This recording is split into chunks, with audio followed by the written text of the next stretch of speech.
بسم اللہ الرحمن الرحیم۔ ڈائمینشیا، آج ہم بات کریں گے الزائمر کی۔ ڈائمینشیا یعنی کہ یہ ڈائمینشیا ایک ذہنی مرض ہے۔ اس کا تعلق انسان کی ذہنی حالت کے خراب ہونے کے ساتھ ہے۔ ڈائمینشیا کے متعلق یہ مشہور ہے کہ یہ ضعیف العمر لوگوں کا مرض ہے۔ یہ عموماً ضعیف العمر لوگوں میں ہوتا ہے۔ یہ بات 100% ایسے ہی نہیں ہے، بلکہ ڈائمینشیا ذہنی حالت کے کسی حد تک ابتر ہو جانے، خراب ہونے کا نام ہے۔ یہ موروثی بیماریوں کی وجہ سے بھی ہو سکتا ہے۔ بلڈ پریشر مستقل رہتا ہو، اس کی وجہ سے ڈائمینشیا کی علامات آ سکتی ہیں۔ شوگر مستقل رہتی ہو، اس کی وجہ سے ڈائمینشیا کی علامات آ سکتی ہیں۔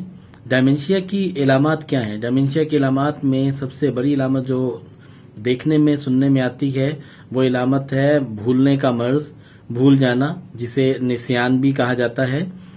پہچان ختم ہو جانا۔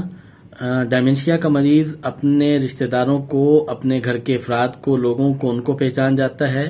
وقت کو پہچاننا بھولنے لگتا ہے۔ چیزوں کو پہچاننے میں، چیزوں کو سمجھنے میں اسے دشواری پیش آتی ہے۔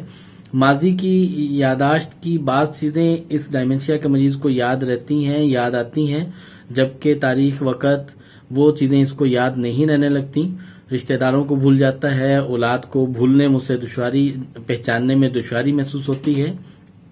اپنی بات کو کسی کو سمجھانا یا اپنی بات کسی کو سمجھا سکے یا کسی کی بات کو سمجھ سکے، وہ اس کے لیے بڑا دشوار ہوتا ہے۔ فیصلہ کرنا اس کے لیے بڑا دشوار ہوتا ہے۔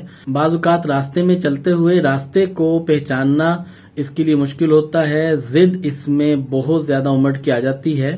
ڈائمینشیا کے مریض کو کنٹرول کرنے کے لیے اس کو مینیج کرنا ہوتا ہے۔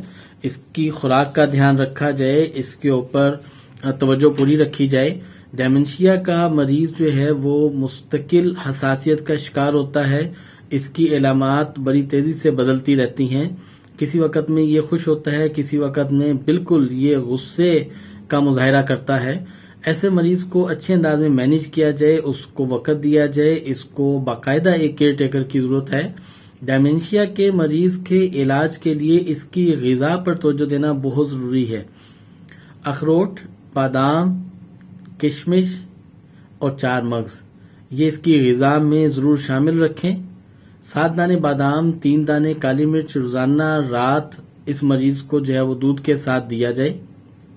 سورہ رحمان زعفران سے لکھ کر پلائی جائے